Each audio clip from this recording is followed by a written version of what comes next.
Hello दोस्तों, कैसे हैं आप सब। उम्मीद है कि आप सब मस्त होंगे और आपकी तैयारी भी मस्त चल रही होगी। दोस्तों, उत्तर प्रदेश पुलिस कांस्टेबल के लिए मात्र 15 से 16 दिन शेष रह गए हैं। इन 15 से 16 दिन में 12 दिन का हम आपका एक सुपर प्लान लेके आए हैं, जिसके तहत हम सभी चैप्टर का संपूर्ण रिवीजन करवा देंगे। और इसमें रिवीजन के साथ साथ वह काफ़ी महत्वपूर्ण प्रश्नों का संग्रह किया गया है, जो आपके एग्ज़ाम की दृष्टि से काफ़ी महत्वपूर्ण होंगे। तो चलिए आज से इस क्लास की शुरुआत करते हैं। और आज का आपका टॉपिक होगा नंबर सिस्टम। तो नंबर सिस्टम से जितने इम्पॉर्टेंट प्रश्न बन सकते हैं और आपके एग्ज़ाम में आ सकते हैं, उन सभी प्रश्नों को एक साथ संग्रह किया गया है।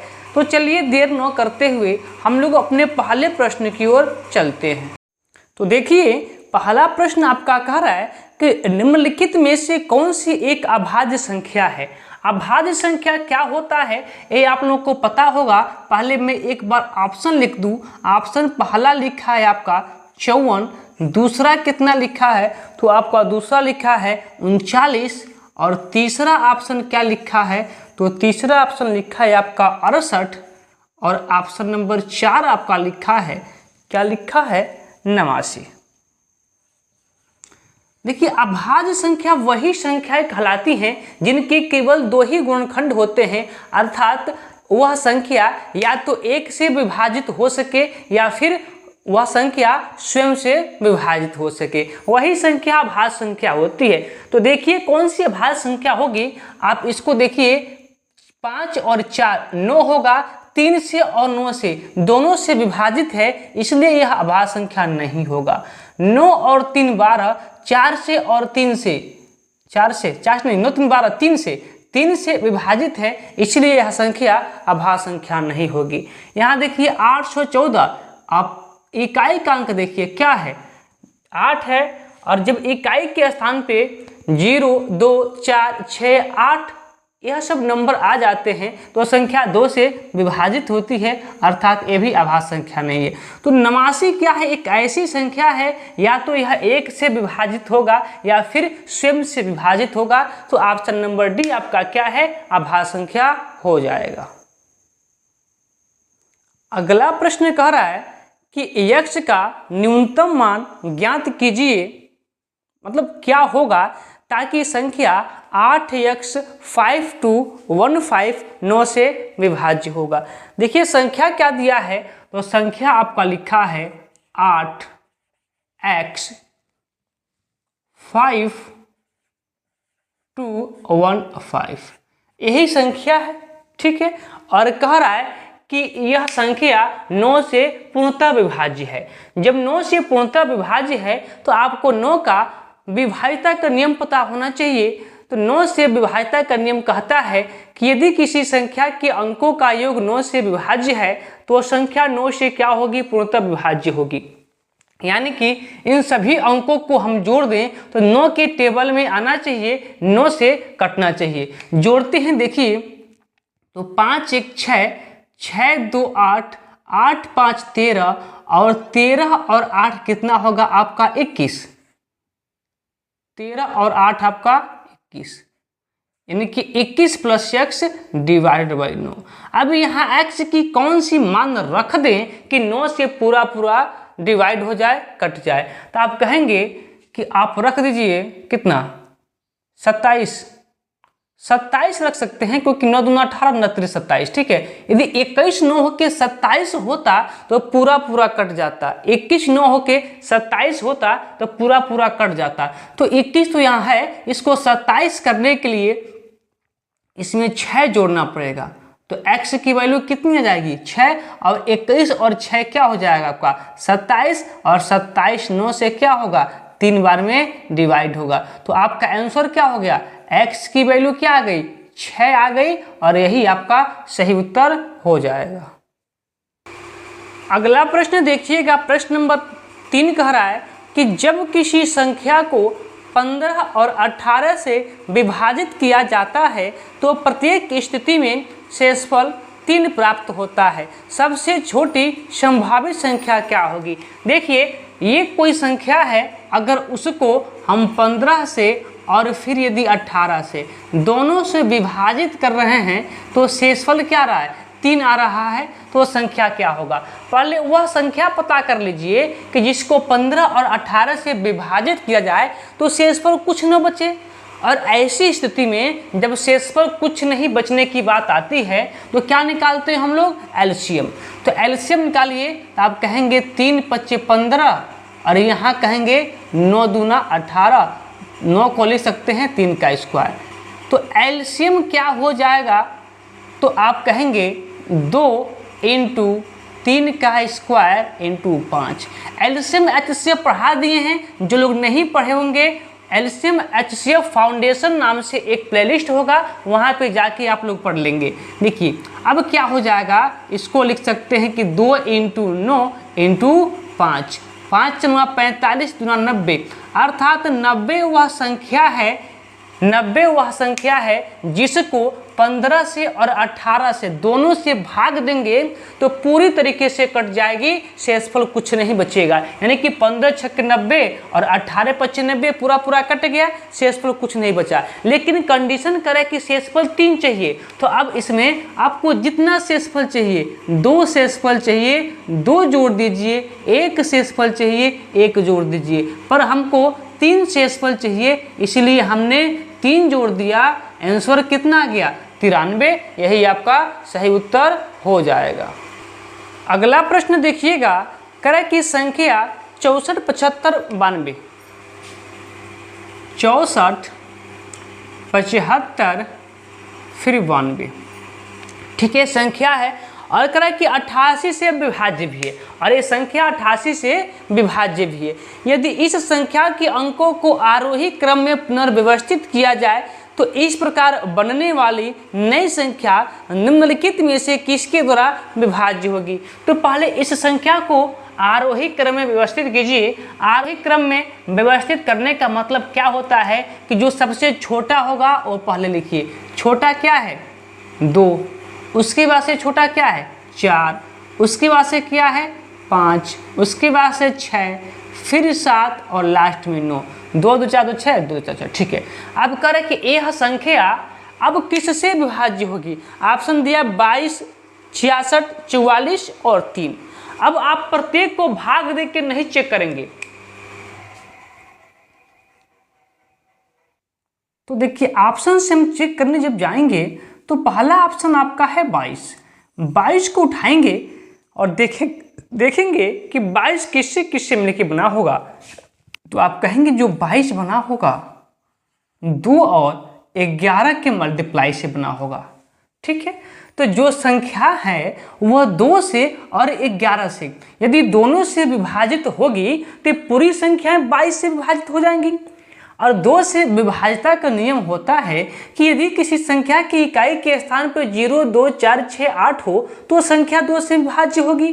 पर यहाँ क्या है? 9। तो जब 9 है तो पूरी संख्या 2 से विभाजित नहीं होगी, इसलिए संख्या 22 से विभाजित नहीं होगी। अगले ऑप्शन की ओर बढ़ते हैं। अगला ऑप्शन दिया है शायद आपका 44, 66 दिया है, ठीक है। फिर 44 से 66 कैसे कैसे मिलके बना होगा? आपको पता है कि 66 मिलके बना होगा 11 6 के 66, और 6 किससे मिलके बना होगा? 2 × 3 से।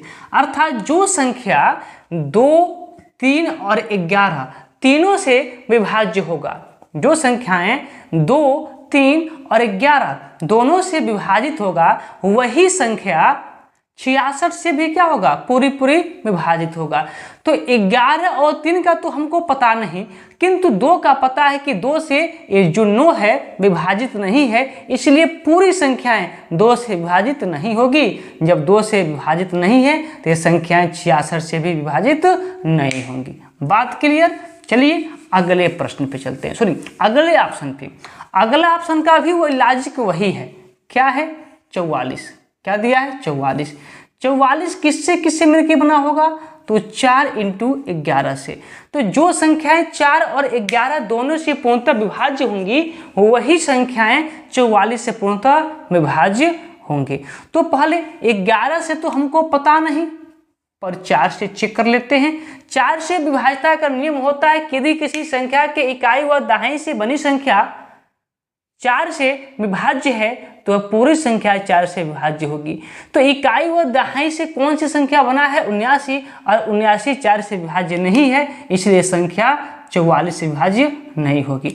अब जब 3 संख्याएं इसको विभाजित नहीं कर पा रही हैं तो ये बात तो पक्का है कि अब जो चौथी संख्या होगी 3 विभाजित कर देगी। कैसे? तो चेक भी कर लेते हैं। 3 से विभाज्यता का नियम होता है कि यदि किसी संख्या के अंकों का योग 3 से विभाज्य है तो संख्या 3 से पूर्णतः विभाज्य होगी। देखिए, जोड़िए, 9 और 7 16, 16 और 6 22, 22 5 27, 27 और 4 कितना? 27 और 4 31, 31 और 2 33। क्या अब इसका योगफल 33 आ गया? क्या 33 3 से विभाज्य है? तो आप कहेंगे हाँ, 11 बार में विभाज्य हो जाएगा। जब संख्या का योग 33 3 से विभाज्य है, इसीलिए ये पूरी संख्या किससे विभाज्य होगी? 3 से विभाज्य होगी। ऑप्शन नंबर डी आपका सही उत्तर हो जाएगा।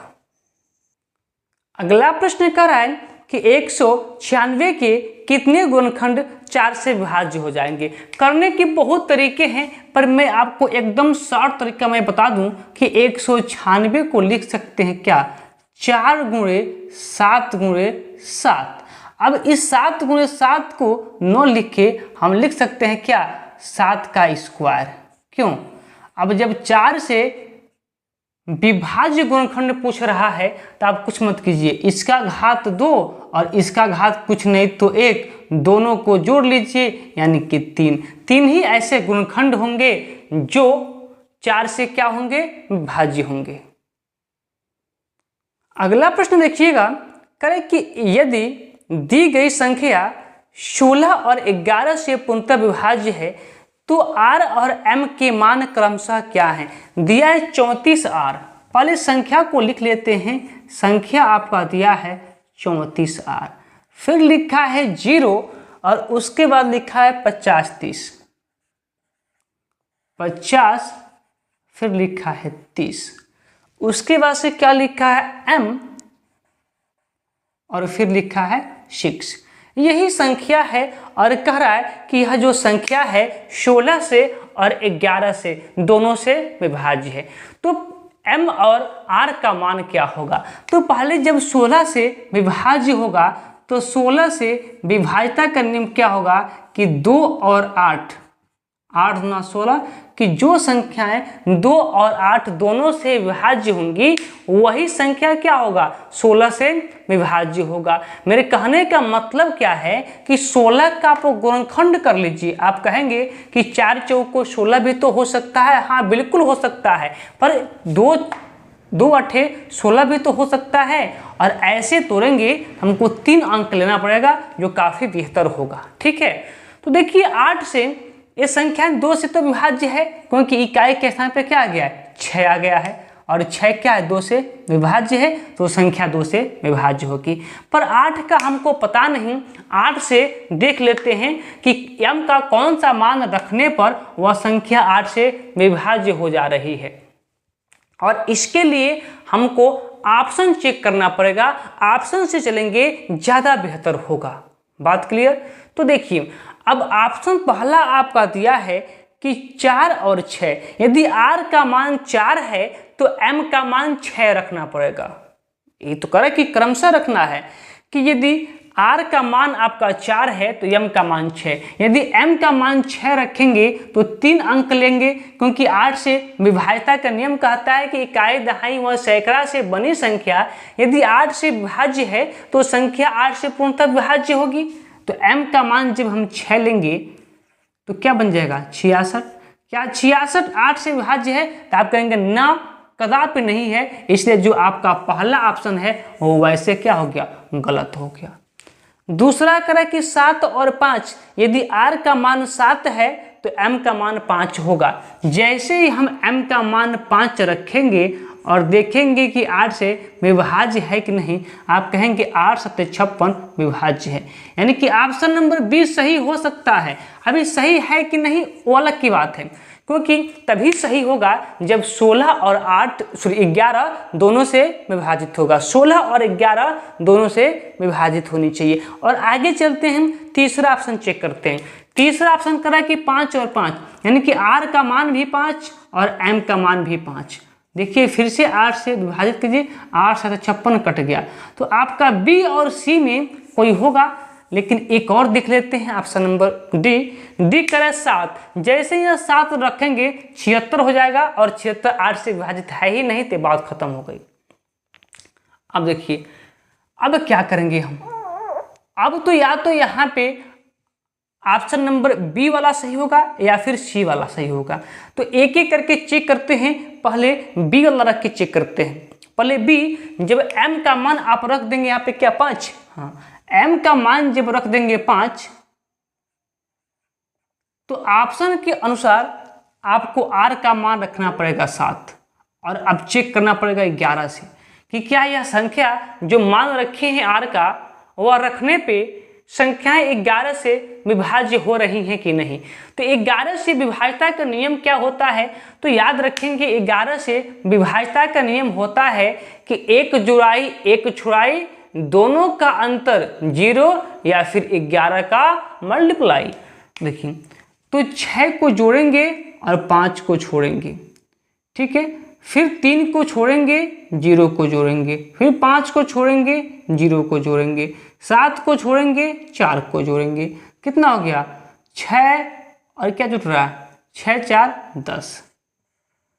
फिर देखिए 3 और 7 जुट जाएगा, 0 छूट के 5, फिर 3 फिर 5, ठीक है। जोड़िए कितना होगा, देखिए 3 और 7 10, 10 5 15, 15 5 20, और 20 और 3 23। घटाइए। अब देखिए क्या इसका अंतर 11 से विभाज्य है या फिर 0 है। तो आप कहेंगे 23 में से 10 जाएगा, कितना हो जाएगा आपका 23 में से 10 जाएगा, आपका हो जाएगा 13। क्या हो गया 13। क्या 13 11 से विभाज्य है, तो आप कहेंगे नहीं विभाज्य है, तो फिर आपका ऑप्शन नंबर बी भी क्या हो जाएगा गलत हो जाएगा।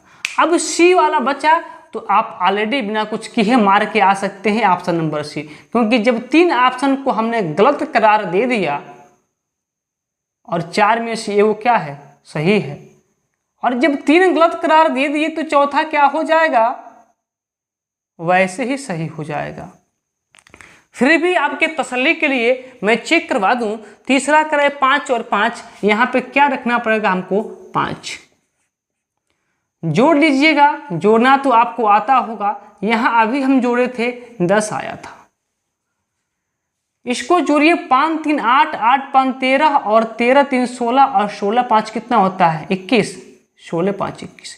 घटाइए 21 में से 10 जाएगा, आप कहेंगे 11। तो फिर हम पूछेंगे बताइए कि जो इसका अंतर आया है क्या 11 से विभाज्य है या फिर 0 है। तो आप कहेंगे 11 से क्या है विभाज्य है, क्योंकि 11 एकम 11, 11 1 जा 11।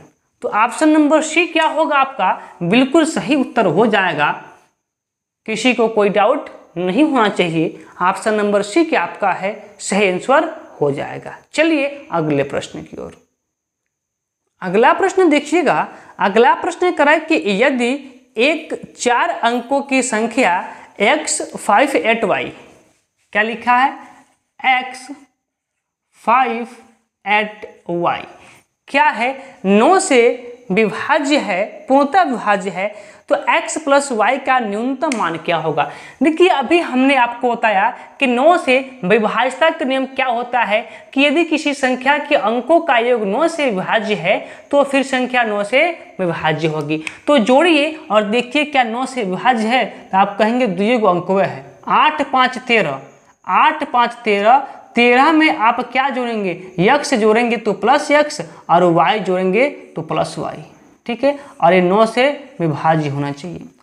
तो आप बताइए कि इस 13 में हम क्या जोड़ दें कि 9 से विभाजित हो जाए। तो आप कहेंगे कि 9 दूना 18 होता है, 2 बार पहाड़ा पढ़ेंगे 9 का तो 9 दूना 18 होता है, तो 13 है, हमको 18 चाहिए। तो इसे एक्स वाई की जगह पर क्या रख दीजिए 5, और जैसे ही एक्स प्लस वाई के जगह पे हम 5 रखेंगे क्या बन जाएगा 13 + 5 18, और 18 9 से विभाज्य है, तो इसीलिए x प्लस वाई का मान क्या निकल के आ गया आपका 5। और यही पूछ रहा था x प्लस वाई का मान क्या है, तो x प्लस वाई का मान कितना है 5 है। अगला प्रश्न देखिएगा, कह रहा है कि 3 कमीज और 2 पतलून की कीमत 950 रुपये है, जबकि 2 कमीज और 3 पतलून की कीमत 1050 रुपये है। 4 पतलूनों और 5 कमीजों की कीमत क्या होगी। मोस्ट इंपॉर्टेंट प्रश्न है, ध्यान दीजिएगा मैं क्या बता रहा हूँ। देखिए 3 कमीज को लिखिए आपके, और कितना 2 पतलून, यही बात हो रही है ना। 3 कमीज और 2 पतलून, इनकी जो कीमत निकल के आ रही है 950 रुपये आ रही है। फिर आगे बात कर रहा है कि 2 कमीज और 3 पतलून की कीमत 1050 है। कितना है 2 कमीज और 3 पतलून, इनकी कीमत कितना है 1050 है। तो हमसे पूछा क्या है कि 4 पतलून और 5 कमीज की कीमत क्या होगी।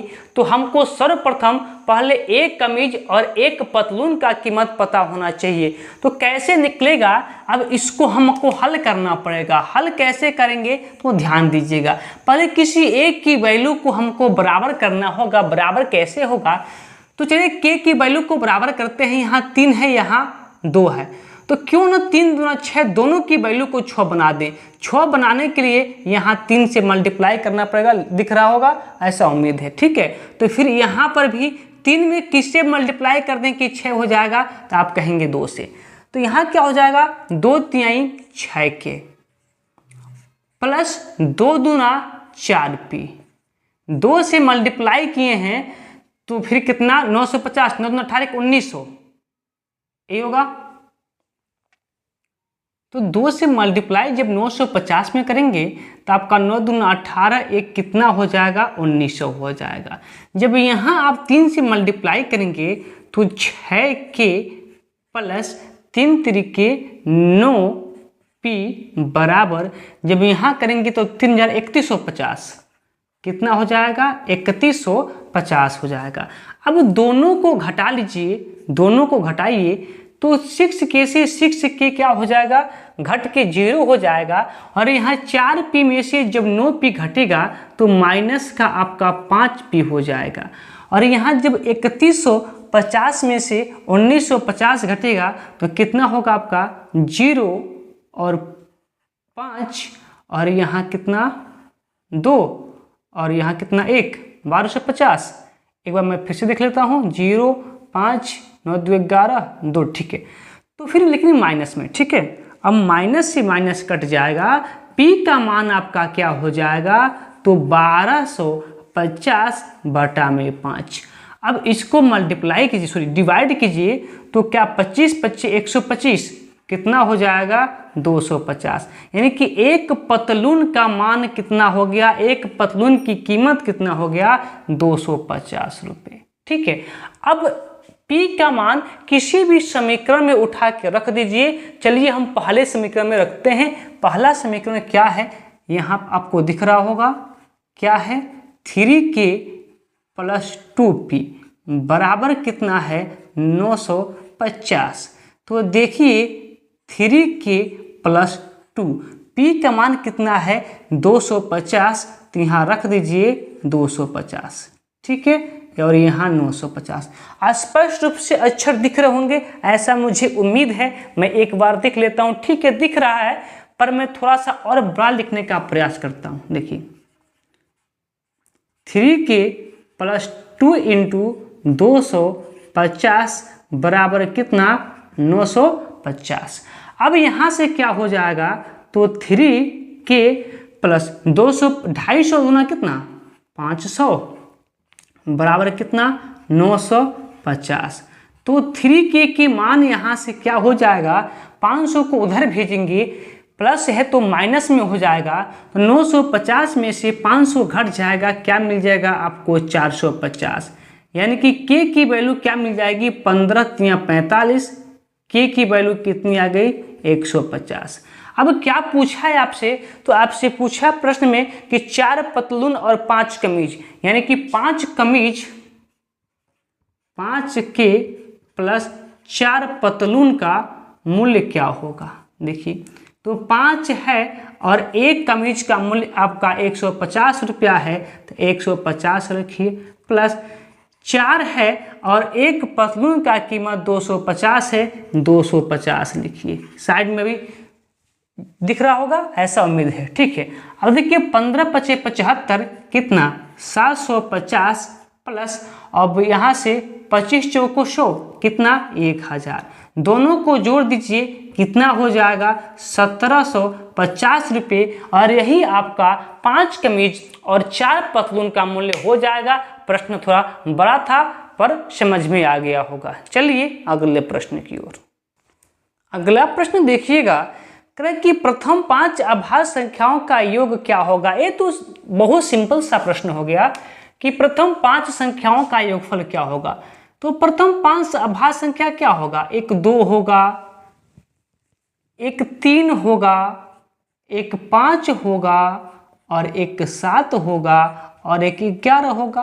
5 हो गया, जोड़ लीजिए, देखिए आपका 7 3 10 और 10 7 17, 17 और 11 कितना 28, और यही आपका सही उत्तर हो जाएगा। अगला प्रश्न देखिए, करें कि 2 अंकों की सबसे बड़ी और सबसे छोटी अभाज्य संख्या के बीच का अंतर क्या होगा। तो 2 अंकों की सबसे बड़ी अभाज्य संख्या क्या होता है, तो मैं आपको बता दूं 2 अंकों की सबसे बड़ी अभाज्य संख्या होता है 97, और 2 अंकों की सबसे छोटी अभाज्य संख्या होता है 11। घटा देंगे क्या मिल जाएगा 86, और यही 86 आपका सही उत्तर हो जाएगा। अगला प्रश्न, प्रश्न नंबर 16 का है कि 2 संख्याओं का योग 15 है और उनके वर्गों के बीच अंतर भी 15 है।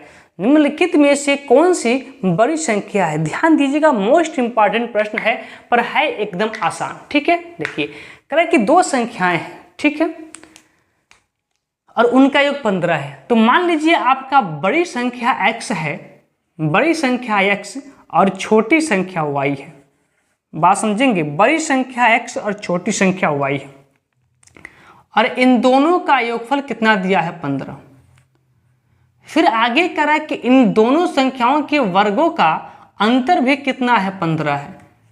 तो x का वर्ग माइनस y का वर्ग, इन दोनों का वर्ग, दोनों संख्याओं के वर्गों का अंतर भी कितना है 15 है। अब देखिए यहाँ से x² माइनस वाई स्क्वायर का एक फार्मूला होता है। फार्मूला क्या होता है, एक कोष्टक में x प्लस वाई और दूसरे कोष्टक में x minus y is equal to कितना होता है 15, ठीक है, दिया है 15। अब x प्लस वाई का मान आपको दिया है 15, तो x प्लस वाई की जगह पर क्या लिख देंगे आप 15 लिख दिए 15, और इधर क्या बचा आपका x minus y is equal to 15। अभी 15 से 15 कट जाएगा, यानी कि x माइनस वाई बराबर क्या मिल गया 1। अब रुक जाइए, यहां से हल करेंगे तो बहुत टाइम लग जाएगा, आप डायरेक्ट सोचने का प्रयास कीजिएगा। ऐसी कौन सी 2 संख्या है जिनको जोड़ने पे 15 आएगा और घटाने पे 1 आएगा। बस यदि इतना सोच सकते हैं तो प्रश्न आपका हल हो गया। नहीं सोच सकते हैं तो फिर आगे चलिए, समीकरण 1 मानिए, समीकरण 2 मानिए, जोड़ेंगे तो y कटेगा तो 2x बराबर 16 होगा। फिर x की वैल्यू निकालिए, y का मान के तामझाम दुनिया भर का।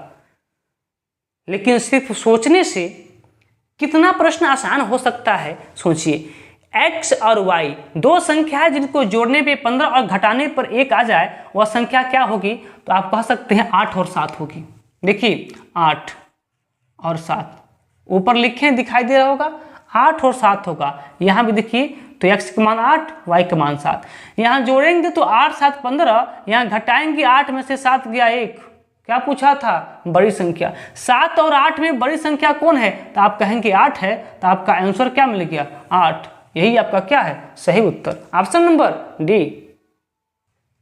अगला प्रश्न कराए कि 30 और 60 के बीच कितनी अभाज्य संख्या है। ये तो प्रश्न कर सकते हैं आप कि 30 और 60 के बीच कितनी अभाज्य संख्या है। अभाज्य संख्या निकाल दीजिएगा और कमेंट बॉक्स में इसका हमें उत्तर दीजिएगा। हम लेके चलते हैं आपको अगले प्रश्न की ओर। अगला प्रश्न कहता है कि प्रत्येक अभाज्य संख्या में कितने गुणनखंड होता है। तो आपको पता है कि किसी भी अभाज्य संख्या में कोई 2 ही गुणनखंड होता है। कौन कौन? या तो 1 होगा और क्या होगा, वह संख्या स्वयं होगा। इसके सिवा यदि कोई और गुणनखंड यदि होता है तो वह संख्याएं अभाज्य संख्याएं नहीं कहलाती हैं। यानी कि अभाज्य संख्या में केवल 2 ही गुणनखंड होते हैं। आइए मैं आपको लेके चलता हूं अगले प्रश्न की ओर। कह रहा है कि 2 संख्याओं की एक संख्या 9a एक अभाज्य संख्या है। देखिए कह रहा है कि 2 अंकों की एक संख्या है, वो संख्या क्या है, 9a। और 9a क्या है, एक अभाज्य संख्या है। तो कह रहा है कि a का मान ज्ञात कीजिए, a का मान ज्ञात कीजिए। अब देखिए, अब ऑप्शन को रख के चेक करेंगे। यदि हम a के स्थान पे पहला ऑप्शन 3 रखते हैं तो नंबर बनेगा 93, और 93 क्या होगा, 3 से विभाज्य होगा, तो 93 आपका अभाज्य संख्या नहीं होगा। इसलिए a की वैल्यू आपका 3 तो नहीं हो सकता है। आगे चलते हैं। अगला कह रहा है कि a का मान 1 होगा, 1 रखते हैं तो संख्या बन गई 91, तो 13 सत्ते 91, 7 और 13 दोनों से कट जाएगा, तो 91 फिर अभाज्य संख्या नहीं है, अर्थात a का मान 1 भी नहीं होगा। आगे चलते हैं। आगे कह रहा है कि a का मान क्या 9 होगा, तो हम देख लेते हैं। 9 रखे तो संख्या 99 हो गई।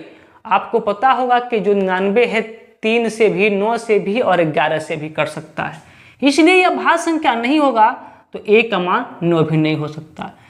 4 ऑप्शन में से 3 ऑप्शन गलत, तो एक ऑप्शन क्या होगा, पक्का सही, और क्या होगा 97। और 97 क्या है, 2 अंकों की सबसे बड़ी अभाज्य संख्या है। तो फिर a की वैल्यू क्या हो जाएगी, 7 हो जाएगी। बात क्लियर। तो अगला प्रश्न देखिए, कह रहा है कि 89563x87y एक 9 अंकी संख्या है जो 72 से विभाज्य है। तो अंडर रूट में 7x-3y का मान कितना होगा। ध्यान देंगे, प्रश्न इंपॉर्टेंट है। क्या दिया है आपका नंबर दिया है 8, 9, उसके बाद दिया है 563, उसके बाद से दिया है x और 8, 7 और y। करें कि 9 अंक की एक संख्या है, 9 अंक हो गया, 2, 2, 4, 2, 6, 2, 8, 9, ठीक है। और करें कि जो संख्या है वो 72 से क्या है, विभाज्य है। 72 से विभाज्य होने का मतलब क्या होता है कि 8, 9, 72 ये संख्या 8 और 9 दोनों से क्या होना चाहिए, विभाज्य होना चाहिए। यानी कि जो संख्याएं 8 और 9 दोनों से विभाज्य होंगे वह संख्याएं 72 से क्या होगा, पूर्णतः विभाज्य होगा। बात क्लियर। तो रख के चेक कर लेते हैं कि x और y का मान क्या पहले आएगा। तो 8 से पहले चेक करते हैं तो यहाँ पे y का मान निकल के आ जाएगा। और 8 से विभाज्यता के नियम आप सभी को अब तो याद हो चुका होगा, मैंने अनेकों बार बताया है कि इकाई, दहाई व सैकड़ा से बनी संख्या यदि 8 से विभाज्य है तो पूरी संख्याएं 8 से विभाज्य होगी। इकाई, दहाई, सैकड़ा से क्या मिलकर बन रहा है आपका, तो 8, 7 और y बन रहा है। तो इसको 8 से विभाज्य होना ही पड़ेगा क्योंकि संख्याएं 72 से विभाज्य है। तो फिर y का कौन सा मान रख दें कि 8 से पूरा विभाज्य हो जाएगा। देखिए 8 से 8 कट गया, कोई टेंशन नहीं। अब कहेंगे 8, 9, 72, 8 के पहाड़ा में 72 आता है, तो यहाँ पे यदि हम y का मान 2 रख दें तो पूरा कट नहीं जाएगा। 8 एकम 8, 8, 9, 72, यानी कि y का मान क्या निकल के आ गया, 2 निकल के आ गया। ठीक है, तो यहाँ पर रख देते हैं। ठीक है, रख देते हैं ताकि समस्या न हो। ठीक है, रख दिए। ठीक, अब देखिएगा, अब 9 से भी तो चेक करना होगा। तो 9 से विभाज्यता का नियम क्या कहता है कि यदि किसी संख्या के अंकों का योग 9 से विभाज्य है तो वह संख्या 9 से पूर्णतः विभाज्य होगी। जोड़िए तो 2 और 7 9 और 9 8 17, यक्ष तो बाद में जोड़ लेंगे। 17 और 3 कितना 20, और 20 और 6 26, 26 और 5 31, 31 और 9 40, और 40 8 48, 48 प्लस यक्ष। एक बार जोड़ आप देख लेंगे, मुझे ऐसा उम्मीद नहीं कि जोड़ में गलती हुआ होगा, पर जोड़ लेंगे आप लोग एक बार, ठीक है। अब देखिए, अब यहाँ 9 हो गया। अब देखिए कि 48 के बाद कौन सी ऐसी संख्या है जो 9 से विभाज्य होगा। तो आप कहेंगे कि 9 छक्के 54 होता है। यदि 48 9 होके 54 होता तो 9 से पूरा पूरा कट जाता। तो हम कहेंगे ठीक है, यक्ष है ना, तो फिर 48 में क्या जोड़ दें कि 54 हो जाएगा। तो आप कहेंगे कुछ मत जोड़िए, 48 से मात्र आप 6 जोड़ दीजिए, ये 54 हो जाएगा। तो x की वैल्यू क्या आ गई, 6 आ गई, ठीक है। ध्यान देंगे, x की वैल्यू आपकी 6 और y की वैल्यू क्या आया था, 2 आया था, ठीक है। अब रखिए मान, इसका मान पूछ रहा है आपसे। अंडर रूट में क्या पूछा है कि 7x माइनस 3y का मान पूछा है। तो रखिए अंडर रूट में 7 है तो 7 कोई सिंबल नहीं तो इनटू का, यक्ष है तो x का मान क्या निकल के आया है 6, हमने 6 लिखा, माइनस 3 इंटू वाई का मान 2 निकल के आया, हमने 2 लिखा। आगे चलिए, 7 छके कितना होता है 42, माइनस 3 दूना 6। अब 42 में से आप 6 को घटा दीजिए तो आप कहेंगे 42 में से 6 जाएगा 36 होता है। और हम पूछेंगे तो फिर अंडर रूट में 36 अर्थात 36 का वर्गमूल क्या होता है, तो आपका जवाब क्या निकल के आएगा कि सर 6 होता है। तो फिर जब आप बता दिए 6 होता है तो यही आपका क्या हो जाएगा, आंसर हो जाएगा। बातें क्लियर हो तो अगले प्रश्न पे चलते हैं। अगला प्रश्न देखिएगा, करें कि यदि 643x1145y2 एक 10 अंकीय संख्या है जो कि 88 से विभाज्य है, तो y के सर्वाधिक मान के लिए 2x माइनस 3y का मान कितना होगा। संख्या क्या दिया है पहले लिखते हैं उसको। दिया है 642 642 है, 643 है, 643 है, ठीक है। 643x 1145y2 45y2। एक बार मैं संख्या मिला लूं कि सही है ना, ठीक है ठीक है ठीक है ठीक है ठीक है ठीक है, संख्या सही है, ठीक है। 10 अंक है ना, तो आप कहेंगे 3 3 6 3 10, ठीक है। अब करें कि 88 से क्या है विभाज्य है, 88 से क्या है विभाज्य है।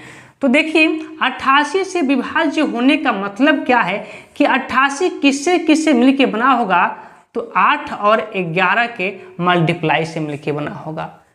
कहने का मतलब कि जो संख्याएं 8 और 11 दोनों से विभाजित होंगे वही संख्याएं 88 से भी क्या होगी, पूर्णतः विभाजित होगी। तो आइए 8 से चेक करते हैं। 8 से विभाज्यता का नियम पता हो गया होगा आप लोगों को। 3 अंक लेते हैं,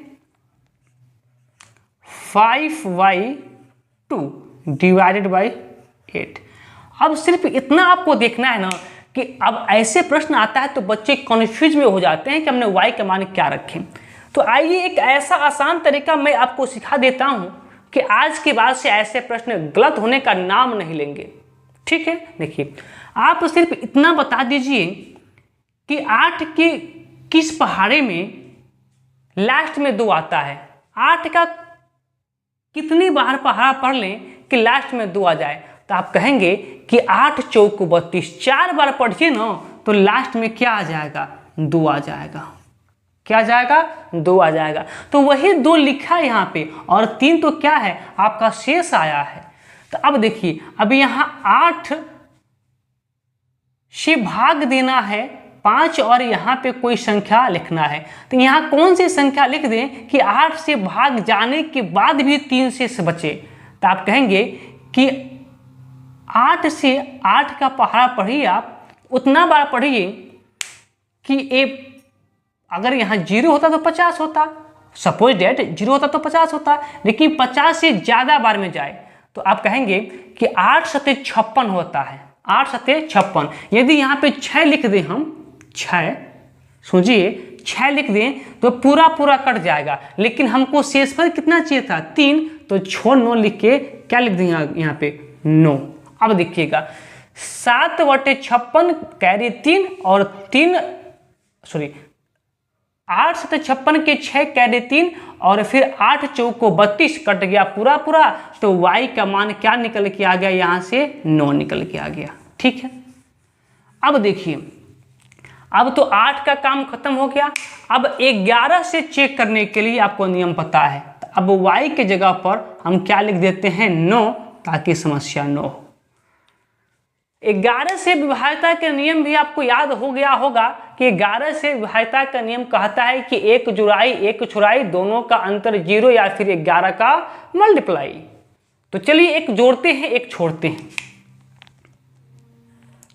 5 2 7, 7 1 8, 8 प्लस यक्स को बाद में जोड़ेंगे, 8 प्लस यक्स 8 और 8 4 12, क्या मिला 12 प्लस एक्स।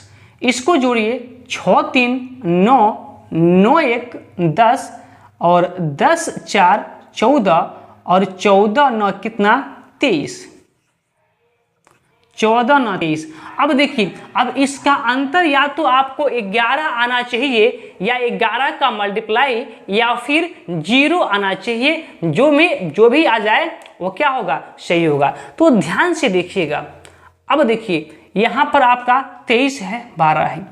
अब यहाँ पे क्या रख दें एक्स का मान कि घटा दें, तो या तो कितना आ जाए आपका 11 का मल्टीप्लाई या फिर 0 आ जाए। देखिए आप कहेंगे कि यहाँ पे कुछ मत रखिए, अगर 23 है या तो इसको भी 23 कीजिए तो 0 हो जाएगा।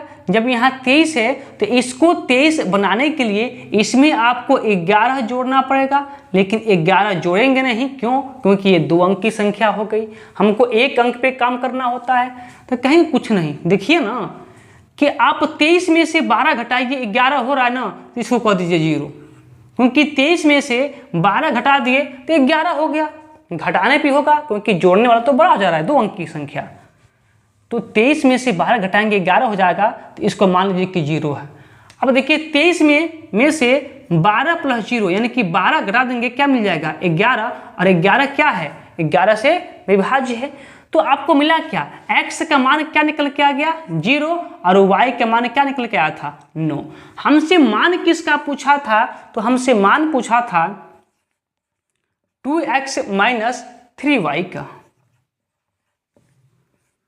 तो 2 तो यहाँ है, x का मान कितना 0 माइनस 3 और y का मान कितना 9। देखिए 0 में किसी भी संख्या से गुणा करते हैं तो उसका मान 0 हो जाता है, बात खत्म। और 9 3 27 किसका माइनस का, यही आपका सही उत्तर हो जाएगा। अगला प्रश्न कर रहा है कि यदि 7 अंकों की संख्या क्या है, लिखा है 5 7 5 7 2 8 2 2 8 2, फिर क्या P9 और कह रहा है,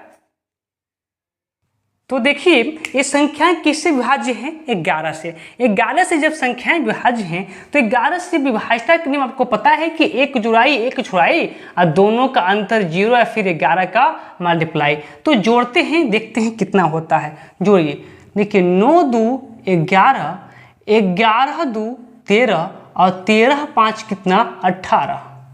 ठीक है, जो छोड़े हैं उसको जोड़िए, 8 7 15 और 15 और यहाँ क्या P 15 P। ठीक है, 15 प्लस P। अब बताइए कि 11 से विभाज्य होने के लिए या तो इसका अंतर 0 होना चाहिए या फिर 11 का मल्टीपल होना चाहिए। 11 का मल्टीपल तो बहुत दूर की बात है, पर इतना बात तो पक्का है कि 18 है, यदि इसको भी 18 कर दिया जाए तो इसका अंतर क्या हो जाएगा, 0 हो जाएगा। और इसका अंतर जब 0 हो जाएगा तो 11 से क्या हो जाएगा, विभाजित हो जाएगा। तो इसका अंतर 0 करने के लिए जब ये 18 है तो इसको भी 18 करना पड़ेगा।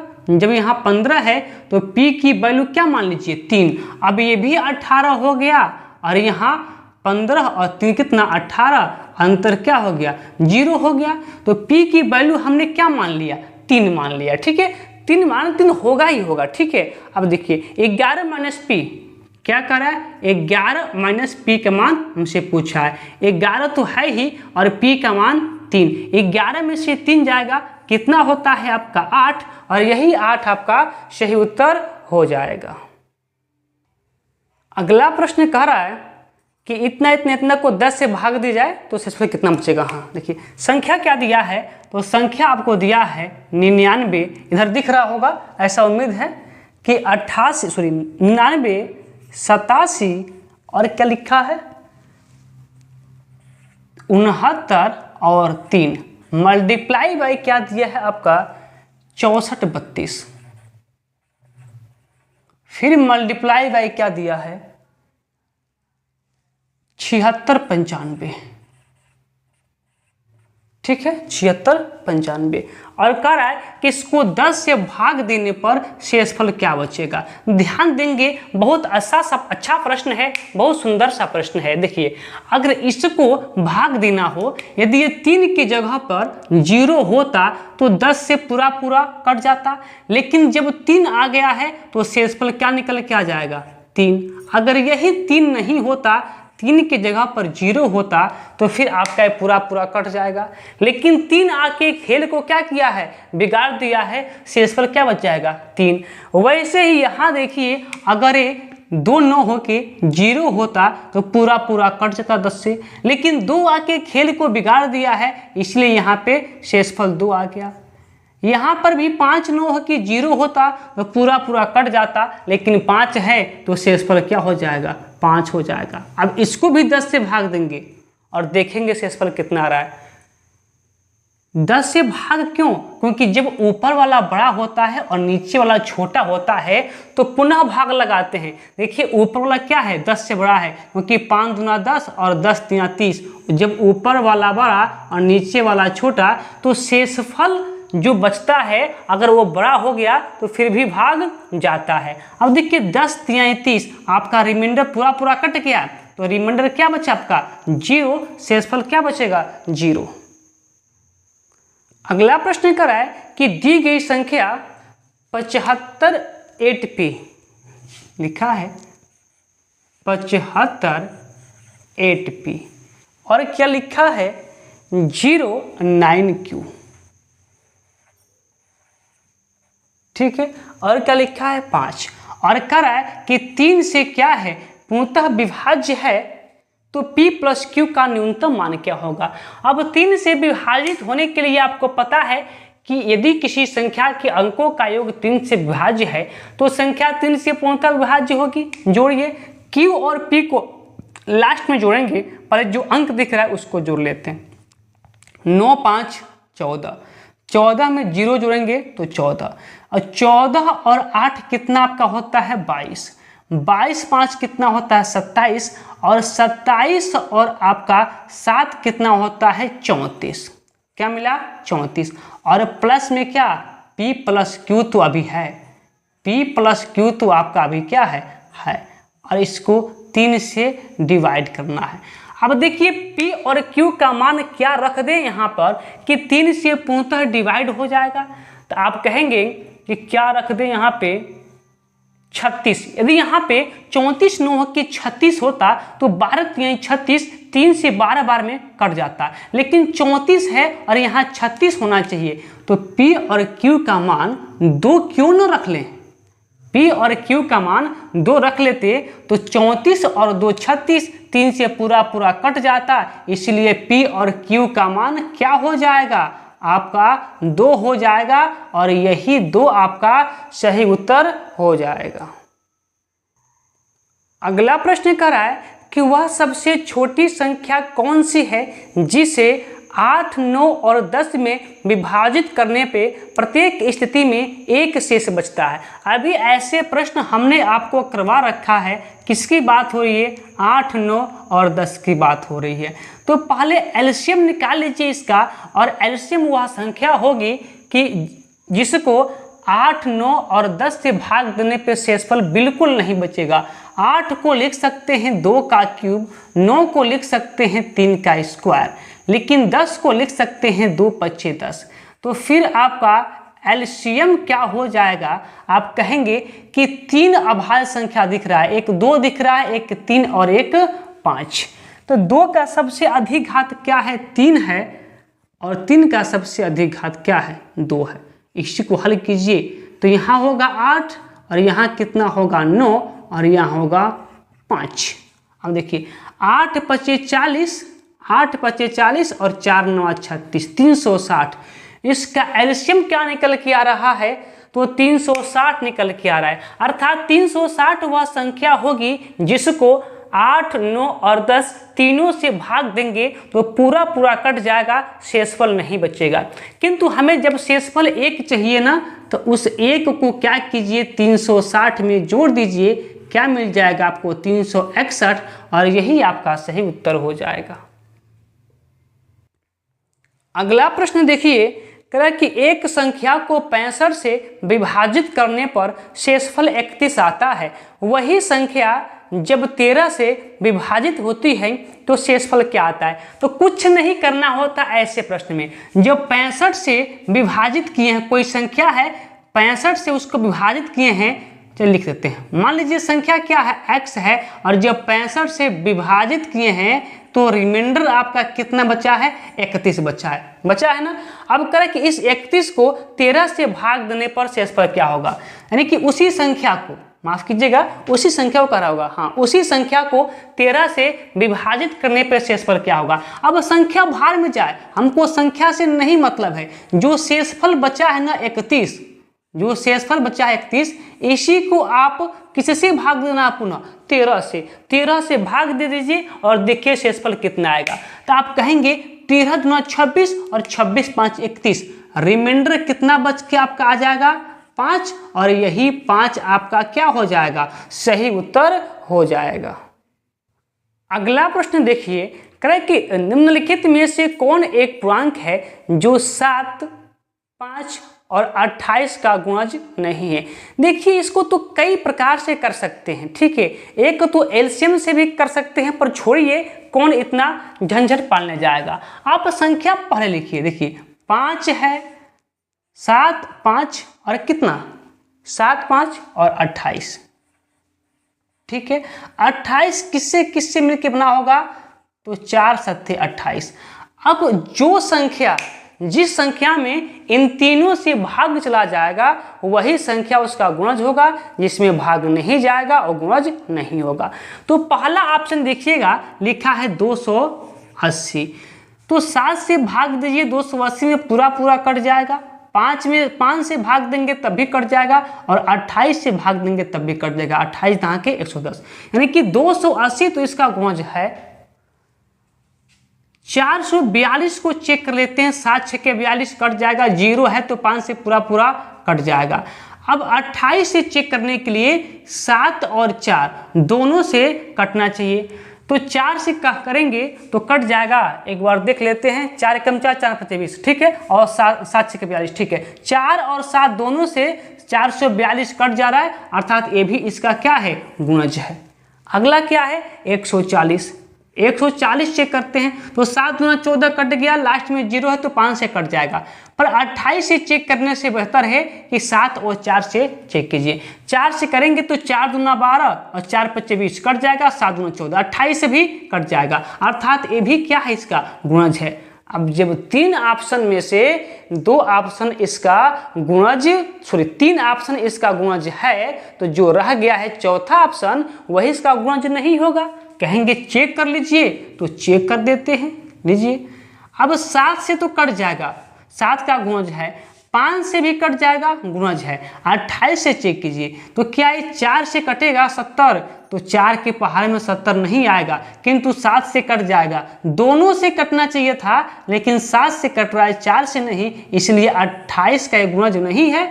तो फिर क्या होगा, तीनों का गुणज होना चाहिए। 2 का तो गुणज है पर 28 का गुणज नहीं है, तो ऑप्शन नंबर डी जो आपका 70 है वो आपका सही उत्तर हो जाएगा।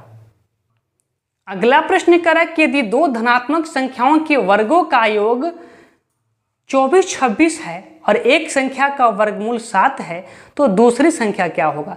मान लीजिए कि दो संख्याएं क्या हैं, पहली संख्या x और दूसरी संख्या y है, तो इन दोनों संख्याओं के वर्गों का योग कितना है। पहली संख्या मान लीजिए x है और दूसरी संख्या क्या है, y, तो इन दोनों के वर्गों का योग दिया है, कितना है, 24, 26 है। बात क्लियर।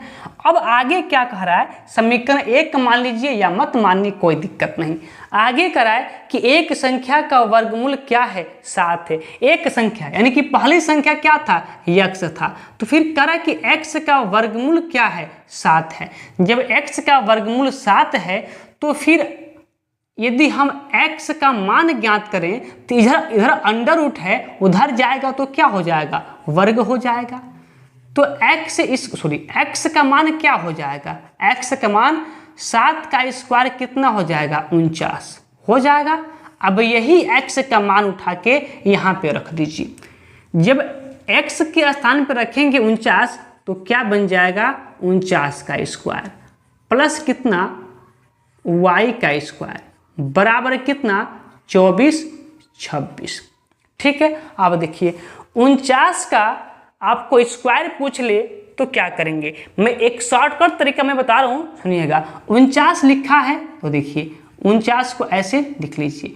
आपको 9 का वर्ग पता होगा कितना है, 81, और 4 का वर्ग पता है कितना होगा, 36।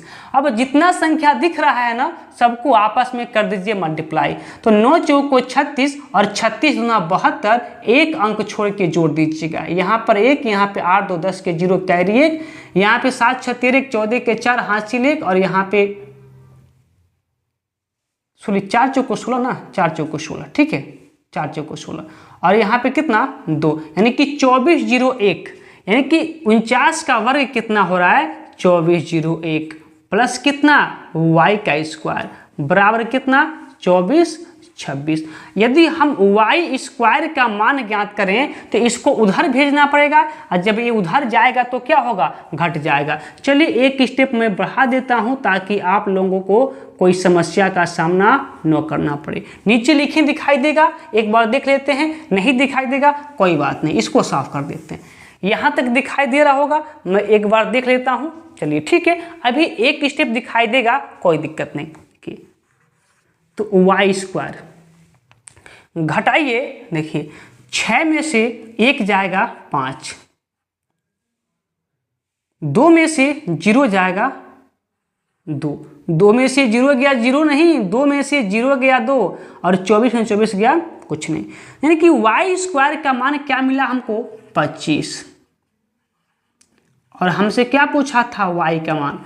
तो y की वैल्यू क्या हो जाएगी, स्क्वायर उधर जाएगा तो क्या हो जाएगा, अंडर रूट में, अंडर रूट में 25, और अंडर रूट में 25 का मान क्या होता है, 5, और यही y का मान हो जाएगा। और यही हमसे पूछ रहा था। ऑप्शन नंबर 1 क्या है, आपका बिल्कुल सही उत्तर हो जाएगा। चलिए अगले प्रश्न की ओर।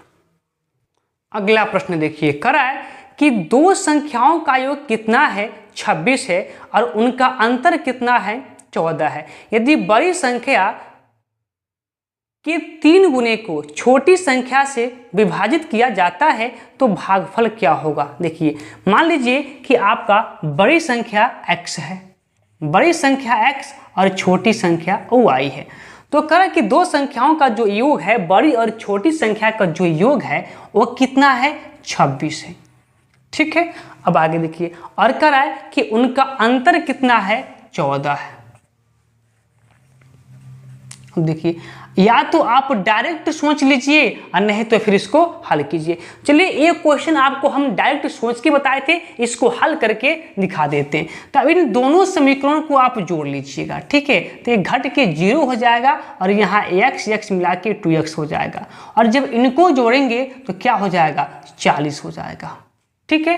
तो x की वैल्यू कितनी हो जाएगी, 2 से भाग लगा देंगे 20 हो जाएगा। अब इस x की वैल्यू किसी भी समीकरण में रख दीजिएगा। चलिए समीकरण 1 में रखते हैं। तो समीकरण 1 यहाँ से उठा लीजिए, x का मान यहाँ x है तो क्या लिखेंगे 20, प्लस y है तो y बराबर 26 है तो 26, y का मान चाहिए तो 26 को उधर भेजना पड़ेगा, प्लस है तो माइनस में हो जाएगा, तो 26 में से 20 घट जाएगा, क्या हो जाएगा 26। अब क्या प्रश्न कह रहा था, प्रश्न हमसे ये कह रहा था कि बड़ी संख्या के 3 गुने को छोटी संख्या से भाग दिया जाए। तो बड़ी संख्या कौन है 20, अब 20 का 3 गुना क्या होगा 3 से मल्टीप्लाई, और इसको छोटी संख्या से भाग देंगे तो भागफल क्या होगा, मल्टीप्लाई कर लीजिए तो क्या होगा आपका 20 तिया कितना 60, 20 तिया 60। अब 60 को 6 से भाग देंगे तो आपका भागफल कितना आ जाएगा, ये 10 बार में कट जाएगा तो आपका भागफल कितना मिल जाएगा 10, और यही 10 आपका सही उत्तर हो जाएगा। अगला प्रश्न देखिए, कह रहा है कि श्रीमती शर्मा ने अपनी बड़ी बेटी के लिए 7.35 मीटर, छोटी बेटी के लिए 6.75 मीटर, अपने पति के लिए 8.75 मीटर और अपने लिए 7.83 मीटर कपड़ा खरीदा। उसने कुल कितनी पोशाक सामग्री खरीदी। इन चारों को आप जोड़ लीजिएगा और वही उसका आंसर हो जाएगा। मुझे नहीं लगता है कि इस पे टाइम अधिक खर्च करने की आवश्यकता होगी, ठीक है। तो चलिए अगला प्रश्न देखिएगा। अगला प्रश्न बहुत इंपॉर्टेंट प्रश्न है। कह रहा है कि 5 लीटर का कितना दशमलव भिन्न 195 ml होगा। देखिए कह रहा है कि 195 ml होगा, किसका 5 लीटर का कितना दशमलव, 5 लीटर का 195, हाँ 195 ml कितना होगा। देखिए ऊपर क्या है ml है और नीचे क्या है लीटर है, तो लीटर को भी ml में बदल दीजिए। तो लीटर को ml में बदलने के लिए आपको पता है कि 1 लीटर में कितना मिलीलीटर होता है, तो आप सभी को अच्छे से पता होगा कि 1 लीटर में 1 लीटर में 1000 क्या होता है मिलीलीटर होता है। लेकिन कितना लीटर है 5 लीटर है, तो फिर 5 से मल्टीप्लाई कर दीजिए। 5 से काटिएगा कितने बार में कटेगा, तो कहेंगे 5 तिया 15, 5 9 45, कितने बार में 39 बार में। नीचे क्या है 3 जीरो, जब नीचे 3 जीरो है तो 3 अंक के बाद दशमलव लगा दीजिएगा। 1 अंक आपका 9, 1 अंक आपका 3, अब कुछ नहीं है तो जीरो बढ़ा लीजिए, 3 अंक हो गया और यही आपका सही उत्तर हो जाएगा। आइए अगले प्रश्न की ओर। अगला प्रश्न देखिएगा। अगला प्रश्न भी बहुत इंपॉर्टेंट प्रश्न है और वह प्रश्न आपको हमने करवा रखा है सेम पैटर्न पे। तो मैं एक बड़ा प्रश्न आपको सुना देता हूं। कह कि यदि 8 अंकों की एक संख्या 342x18y6 y के सबसे छोटे मान के लिए 72 से विभाज्य है, तो अंडर रूट में 2x + 5y का मान क्या होगा। अब 72 यानी कि 8 9 72। अब आपको आइडिया लग गया होगा, ऐसे प्रश्न हम आपको करवा दिए हैं। तो इस प्रश्न को आप खुद से कीजिएगा और इसका उत्तर आप हमें कमेंट बॉक्स में दीजिएगा। बात क्लियर। तो चलिए अगले प्रश्न की ओर चलते हैं। अगला प्रश्न देखिए, कह रहा है कि 2 पूर्ण संख्याओं के बीच का अंतर 2507 है। जब बड़ी संख्या को छोटी संख्या से विभाजित किया जाता है तो भागफल 9 और शेषफल कितना आता है 11 होता है। बड़ी संख्या क्या, देखिए 2 संख्याओं के बीच का अंतर कितना है 2507, जब बड़ी संख्या को छोटी संख्या से भाग दिया जाता है। मान लीजिए कि बड़ी संख्या क्या है आपका, बड़ी संख्या आपका x है और छोटी संख्या आपका क्या है y है। तो जब बड़ी संख्या को छोटी संख्या से भाग दिया जाता है तो जो आपका भागफल है वो कितना निकल के आता है? तो भागफल आपका 9 निकल के आता है और जो आपका शेषफल है वो आपका 11 निकल के आता है। ठीक है, और अब आते हैं पहले प्रश्न पे, पहले लाइन पे। करें कि दो संख्याओं का जो अंतर है 25 और 27 है। दो संख्या कौन है? बड़ी संख्या आपका x है और छोटी संख्या आपका क्या है? y है। तो इन दोनों संख्याओं का जो अंतर आपका है कितना है? 2507 है। ठीक है, आप ध्यान दीजिएगा। और एक फार्मूला भी आप पढ़े होंगे कक्षा 5वीं 7वीं में, या फिर जो हमारा फाउंडेशन वाले बैच के छात्र होंगे उनको भी पता होगा कि एक फार्मूला होता है भाज्य बराबर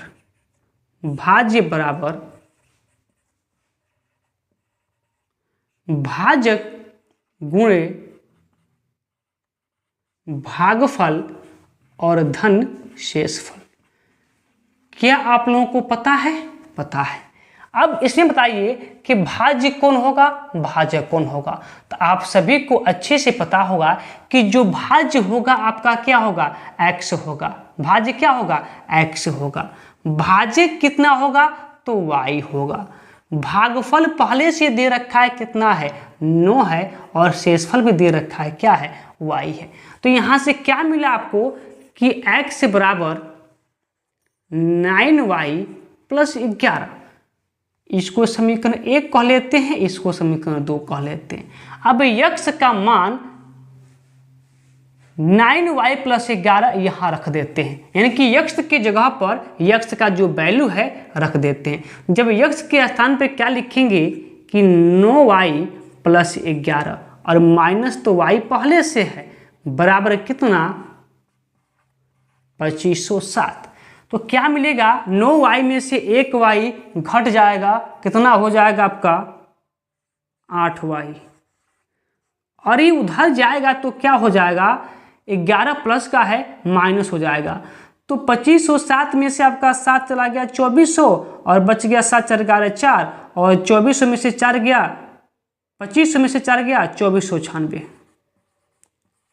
तो फिर y का मान क्या हो जाएगा? 8 से भाग लगा दीजिए।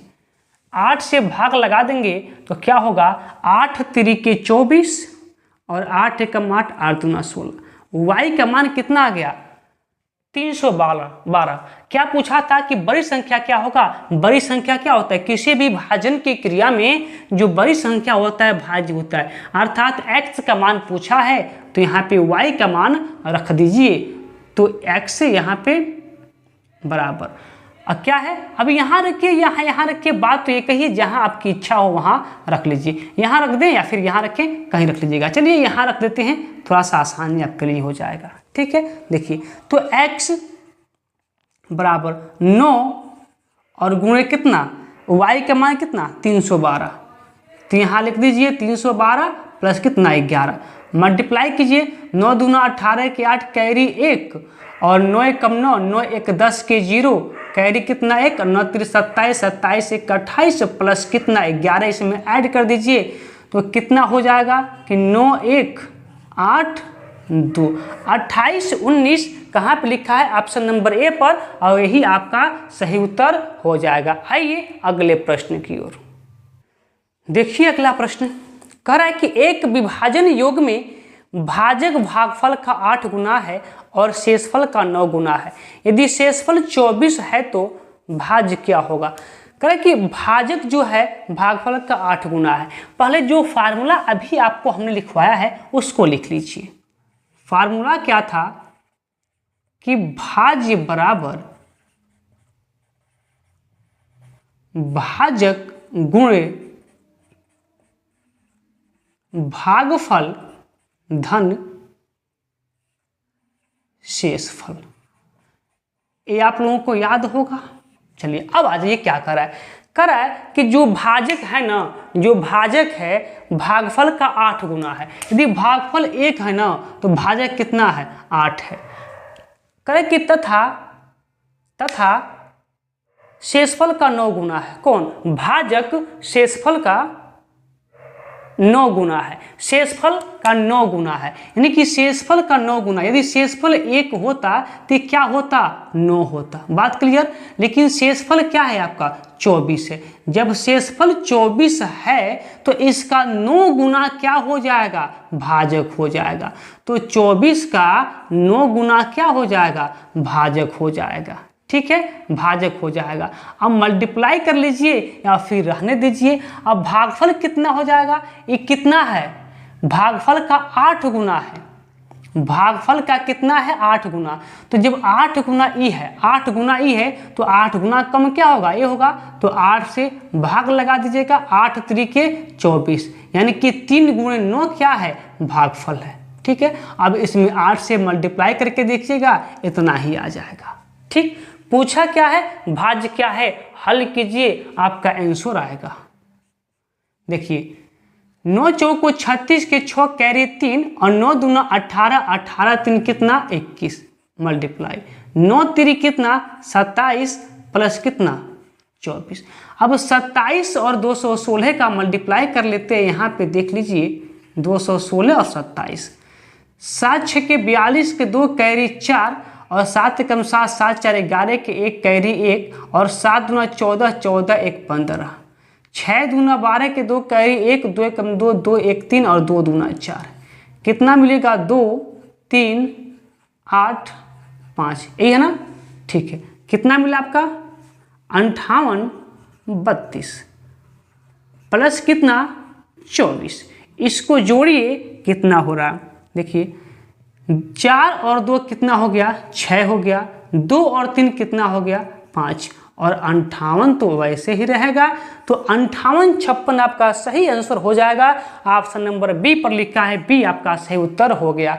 ध्यान देंगे कि इस नंबर सिस्टम से हमने इतना मोस्ट इम्पॉर्टेंट प्रश्न निकाला था और ये सारे प्रश्न आपको करवा दिए हैं। एग्जाम में आपको हूबहू प्रश्न देखने को मिलेंगे। हो सकता है कि अंक का अंतर आ जाए पर कंसेप्ट का अंतर नहीं आएगा। तो चलिए अब नंबर सिस्टम की क्लास को यहीं पे बंद करते हैं और फिर मिलेंगे अब इसके साथ एक नए चैप्टर। और इसके साथ कई सौ विषय आपके हैं, जैसे यूपी जीके हो गया, जीएस का प्रैक्टिस हो गया, हिंदी का चैप्टर वाइज मॉक टेस्ट हो गया और मैथ फाउंडेशन बैच हो गया। तो चलिए फिर मिलते हैं अगले क्लास में, यानी कि मैथ फाउंडेशन में सुबह 9 बजे की क्लास में, और उसके बाद से शाम को 6 बजे हिंदी और 7 बजे यूपी जीके और 8 बजे जीएस का प्रैक्टिस सेट। तो चलिए अब मिलते हैं फिर अगले क्लास में, तब तक के लिए धन्यवाद।